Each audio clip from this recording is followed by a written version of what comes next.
பெருமானார் ஸல்லல்லாஹு அலைஹி வஸல்லம் அவர்களுடைய நபிமொழிகளின் திரண்ட கருத்து என்ன தெரியுமா?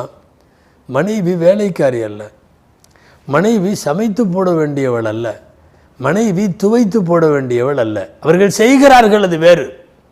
அவர்களது ஒரு தார்மீக கடமையாக நினைத்து கொண்டு செய்கிறார்கள். இது சொல்ல போனால் ஒரு உபகாரம். ஆனால் மனைவி சமைச்சு போடணுன்ற கட்டாயம் கிடையாது, துவைச்சு போடணுங்கிற கட்டாயம் கிடையாது. துருல் முக்தார் ஹனஃபி மதுஹபினுடைய சட்ட நூல், அதில் இருக்கிறது, ஒரு மனைவி சமைக்க முடியலைன்னு சொன்னால் அல்லது சமைக்க மாட்டேன்னு கூட சொன்னால், வெளியில் தயாரிக்கப்பட்ட உணவை கொண்டு வந்து அந்த மனைவிக்கு உணவளிக்க வேண்டிய கடமை கணவனுக்கு உண்டு என்று எழுதி வைத்திருக்கிறார். யஅதிஹா பிதஆமின் முஹய்யஇன், தயாரிக்கப்பட்ட உணவை கொண்டு வந்து அவன் கொடுக்க வேண்டும்.